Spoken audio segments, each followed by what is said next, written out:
Hello, everybody. Great to be back in New York with all of our friends and some great friends outside the building, I must tell you. I want to thank all of our distinguished guests who are with us today, including members of our cabinet, Treasury Secretary Steven Mnuchin, OMB Director Mick Mulvaney, and of course our Transportation Secretary, who's doing a fabulous job, Elaine Chao. Thank you all for doing a really incredible and creative job on what we're going to be discussing today, which is infrastructure. We have a great set of briefings upstairs on our infrastructure agenda.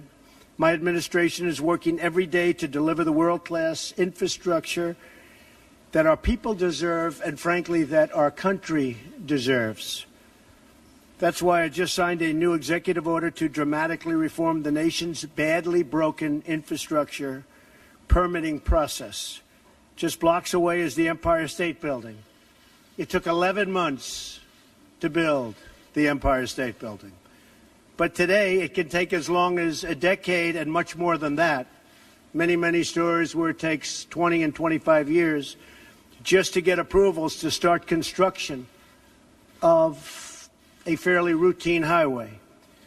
Highway builders must get up to 16 different approvals involving 9 different federal agencies governed by 29 different statutes. One agency alone can stall a project for many years and even decades. Not only does this cost our economy billions of dollars, but it also denies our citizens the safe and modern infrastructure they deserve. This over-regulated permitting process is a massive, self-inflicted wound on our country. It's disgraceful. Denying our people much-needed investments in their community, and I just want to show you this because it was just shown me, and I think I'm going to show it to the media, both real and fake media, by the way. This is what it takes to get something approved today. Elaine, you see that? So this is what it takes. Permitting process flowchart. That's a flowchart. So that can go out to 20 years. This shows about 10. But that could go out to about 20 years to get something approved. This is for a highway. I've seen a highway recently in a certain state. I won't mention its name. It's 17 years. I could have built it for $4 or $5 million without the permitting process. It cost hundreds of millions of dollars, but it took 17 years to get it approved and many pages of environmental impact studies. This is what we will bring it down to. This is less than 2 years. This is going to happen quickly. That's what I'm signing today. This will be less than 2 years for a highway. So it's going to be quick. It's going to be a very streamlined process. And by the way, if it doesn't meet environmental safeguards, we're not going to approve it. Very simple. We're not going to approve it. So this is just, maybe this one will say, let's throw the other one away. Would anybody like it from the media? Would anybody like that long, beautiful chart? You can have it. So my executive order also requires agencies to work together efficiently by requiring one lead agency for each major infrastructure project. It also holds agencies accountable if they fail to streamline their review process. So each agency is accountable. We're going to get infrastructure built quickly, inexpensively, relatively speaking, and the permitting process will go very quickly. No longer will we tolerate one job-killing delay after another. No longer will we accept a broken system that benefits consultants and lobbyists at the expense of hardworking Americans. Now, I knew the process very well, probably better than anybody. I had to get permits for this building and many of the buildings. I built all of the buildings I built in Manhattan and many other places. And I will tell you that the consultants are rich people. They go around making it very difficult. They lobby Congress. They lobby state governments, city governments to make it very difficult so that you have to hire consultants and that you have to take years and pay them a fortune. So we're streamlining the process, and we won't be having so much of that anymore. No longer will we allow the infrastructure of our magnificent country to crumble and decay. While protecting the environment, we will build gleaming new roads, bridges, railways, waterways, tunnels, and highways. We will rebuild our country with American workers, American iron, American aluminum, American steel. We will create millions of new jobs and make millions of American dreams come true. Our infrastructure will again be the best in the world. We used to have the greatest infrastructure anywhere in the world. And today we're like a third world country. We are literally like a third world country. Our infrastructure will again be the best. And we will restore the pride in our communities, our nation. And all over the United States, we'll be proud again. So I want to thank everybody for being here. God bless you. God bless the United States. And if you have any questions, we have, Mick, you could come up here, please. Come on up. Mick Mulvaney. If you have any questions, please feel free to ask. Why do you think these CEOs are leaving your manufacturing council? Because they're not taking their job seriously as it pertains to this country. We want jobs, manufacturing in this country. If you look at some of those people that you're talking about, they're outside of the country. They're having a lot of their product made outside. If you look at Merck as an example, take a look where, take a look at where their product is made. It's made outside of our country. We want products made in the country. Now, I have to tell you, some of the folks that will leave, they're leaving out of embarrassment because they make their products outside. And I've been lecturing them, including the gentleman that you're referring to, about you have to bring it back to this country. You can't do it necessarily in Ireland and all of these other places. You have to bring this work back to this country. That's what I want. I want manufacturing to be back into the United States so that American workers can benefit. Let me ask you, why did you wait so long until last week? I didn't wait long. I didn't wait long. I didn't wait long. I wanted to make sure, unlike most politicians, that what I said was correct, not make a quick statement. The statement I made on Saturday, the first statement, was a fine statement, but you don't make statements that direct unless you know the fact.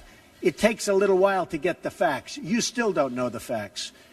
And it's a very, very important process to me, and it's a very important statement. So I don't want to go quickly and just make a statement for the sake of making a political statement. I want to know the facts. If you go back to my, in fact, I brought it. Who did you bring, Mr. President? As I said on, remember this, Saturday, we condemn in the strongest possible terms this egregious display of hatred, bigotry, and violence. It has no place in America. And then I went on from there. Now, here's the thing. As to, excuse me, take it nice and easy. Here's the thing. When I make a statement, I like to be correct. I want the facts. This event just happened. In fact, a lot of the event didn't even happen yet as we were speaking. This event just happened. Before I make a statement, I need the facts. So I don't want to rush into a statement. So making the statement when I made it was excellent. In fact, the young woman, who I hear is a fantastic young woman, and it was on NBC, her mother wrote me and said, through, I guess, Twitter, social media, the nicest things, and I very much appreciated that. I hear she was a fine, really actually an incredible young woman, but her mother on Twitter thanked me for what I said. And honestly, if the press were not fake, and if it was honest, the press would have said what I said was very nice. But unlike you and unlike the media, before I make a statement, I like to know the facts. They don't. How about a couple of infrastructure questions? Was that terrorism? Say it, what? CEO of Walmart said you missed a critical opportunity to help bring the country together. Did you? Not at all. I think the country, look, you take a look. I've created over 1 million jobs since I'm president.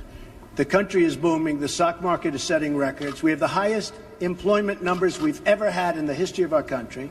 We're doing record business. We have the highest levels of enthusiasm. So the head of Walmart, who I know, who's a very nice guy, was making a political statement. I mean, ask him how he's doing. I do it the same way, and you know why?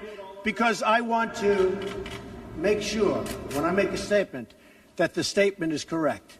And there was no way of making a correct statement that early. I had to see the facts, unlike a lot of reporters. Nazis were there. I didn't know David Duke was there. I wanted to see the facts. And the facts, as they started coming out, were very well stated. In fact, everybody said his statement was beautiful. If he would have made it sooner, that would have been good. I couldn't have made it sooner because I didn't know all of the facts. Frankly, people still don't know all of the facts. It was very important, excuse me. It was very important to me to get the facts out and correctly.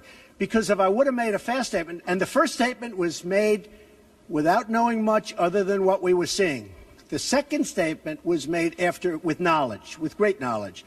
There's still things, there's still things that people don't know. I want to make a statement with knowledge. I wanted to know the facts. Okay. Two questions. Was this terrorism? And can you tell us how you're feeling about your chief strategist? Well, I think the driver of the car is a disgrace to himself, his family, and this country. And that is, you can call it terrorism. You can call it murder. You can call it whatever you want. I would just call it as the fastest one to come up with a good verdict. That's what I'd call it. Because there is a question. Is it murder? Is it terrorism? And then you get into legal semantics. The driver of the car is a murderer. And what he did was a horrible, horrible, inexcusable thing. Can you tell us how you're feeling about your chief strategist, Mr. Bannon? Can you talk about that? I would echo Maggie's question. Steve Bannon is. I never spoke to Mr. Bannon about it. Can you tell us broadly what your? Do you still have confidence? Well, in we'll Steve? see. And look. I like Mr. Bannon. He's a friend of mine. But Mr. Bannon came on very late. You know that. I went through 17 senators, governors, and I won all the primaries. Mr. Bannon came on very much later than that. And I like him. He's a good man. He is not a racist. I can tell you that. He's a good person. He actually gets a very unfair press in that regard. But we'll see what happens with Mr. Bannon. But he's a good person, and I think the press treats him, frankly, very unfairly. Do you have confidence that Senator McCain has called on you to defend your National Security Advisor, H.R. McMaster, against I've Obama's already done attacks? it. I did it the last time. And he called on it again, linking the Senator to McCain? the alt-right. And Senator saying McCain, you mean the one who yes. voted against Obamacare? And he said Who that is Senator? You mean Senator McCain who voted against us getting good health care? McCain said that the alt-right is behind these attacks, and he linked that same group to those who perpetrated the attack in Charlottesville. Well, I don't know. I can't tell you. I'm sure Senator McCain must know what he's talking about. But when you say the alt-right, define alt-right to me. You define it. Go ahead. Well, I'm saying, define it for me. Come on, let's go. Define Senator it. McCain defined them as the same group. Okay, what about the alt-left that came charging at us? Excuse me. What about the alt-left that came charging at the, as you say, the alt-right? Do they have any semblance of guilt? This is Senator McCain's statement. Let me ask you this. What about the fact that they came charging with clubs in their hands, swinging clubs? Do they have any problem? I think they do. So, as far as I'm concerned, that was a horrible, horrible day. Wait a minute. I'm not finished. I'm not finished, fake news. That was a horrible day. I will tell you something. I watched those very closely, much more closely than you people watched it. And you have, you had a group on one side that was bad, and you had a group on the other side that was also very violent. And nobody wants to say that, but I'll say it right now. You had a group on the other side that came charging in without a permit, and they were very, very violent.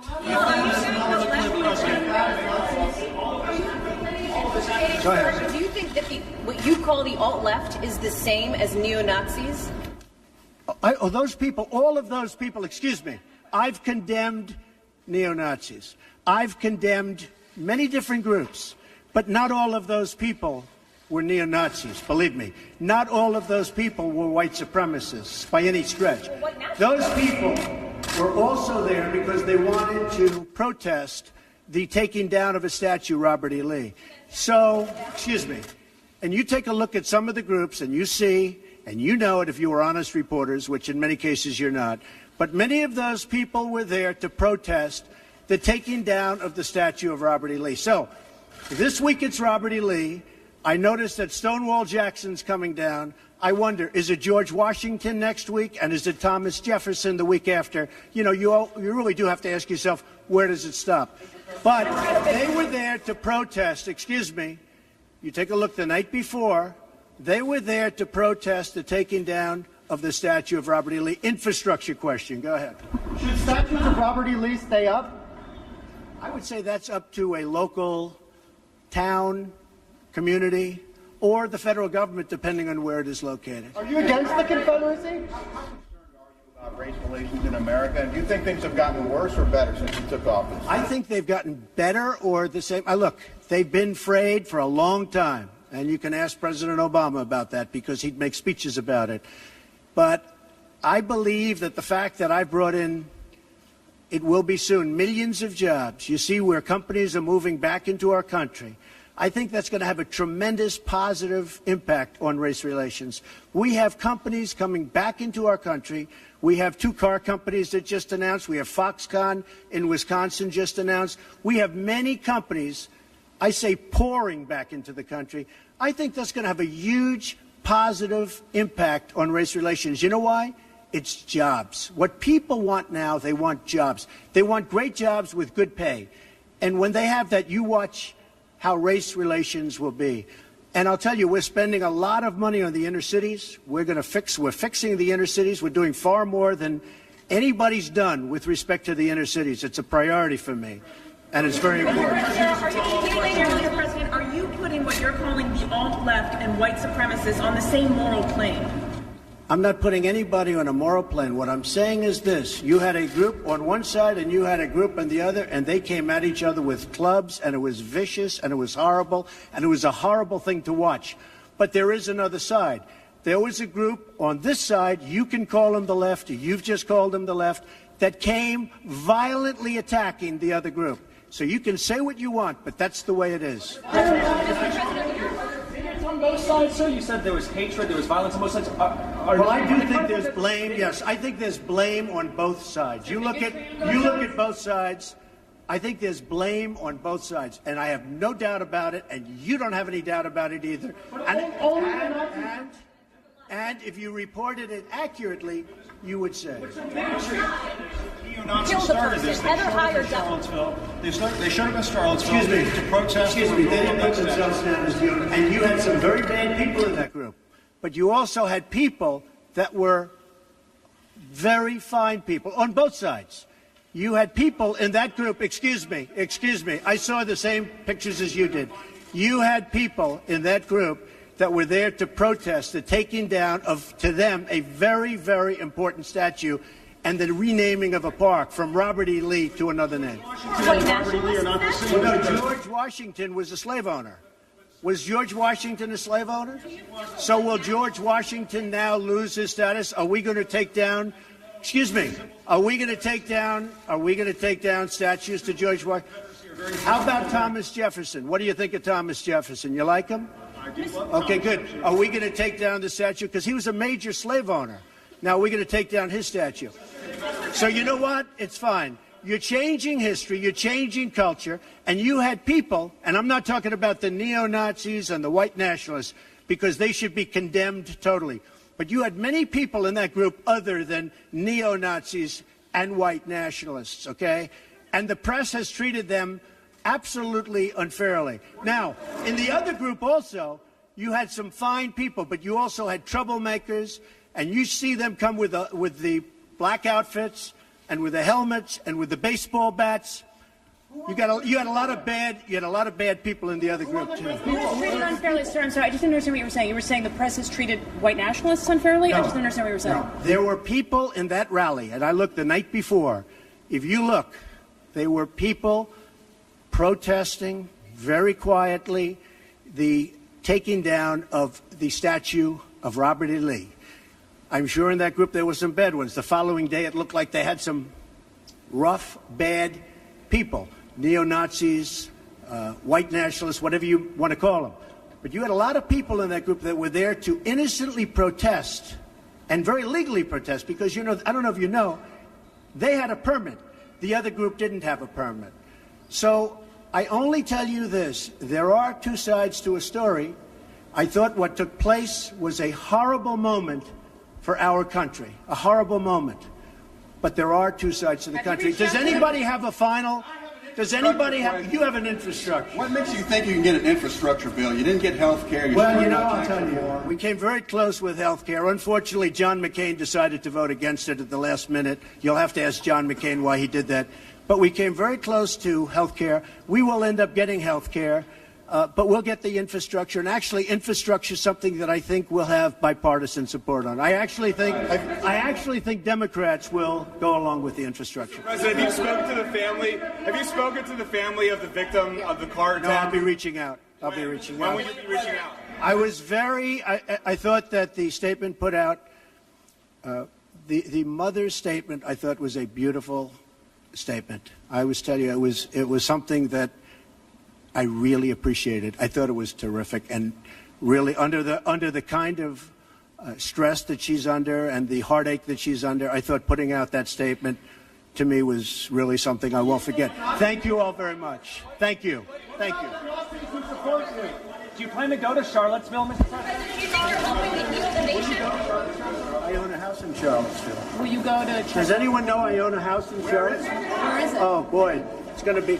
It's in Charlottesville. You'll see. Is it near the winery or something? It is the winery. Will you go to visit to try to? I mean, I know a lot about Charlottesville. Charlottesville is a great place that's been very badly hurt over the last couple of days. I own actually one of the largest wineries in the United States. It's in Charlottesville. What do you think needs to be done to overcome the racial divides? Well, I really think jobs can have a big impact. I think if we continue to create jobs, over 1 million, substantially more than 1 million, and you see just the other day, the car companies coming in with Fox, Foxconn. I think if we continue to create jobs at levels that I'm creating jobs, I think that's going to have a tremendous impact, positive impact on race relations. And what you said today, how do you think that will impact the racial? Because the people are going to be working, they're going to be making a lot of money, much more money than they ever thought possible. Your remarks so that's going to happen. And the other thing, very important, I believe wages will start going up. They haven't gone up for a long time. I believe wages now, because the economy is doing so well with respect to employment and unemployment, I believe wages will start to go up. I think that'll have a tremendously positive impact on race relations. Why have it's been drawn to you, Mr. President? Was Trump Tower wiretap? President Trump, his statement on infrastructure, environmental reviews, and taking questions from reporters here in the lobby of Trump Tower. One of those questions dealt with the CEOs who have stepped away from his Jobs Council following Charlottesville. He tweeted about that.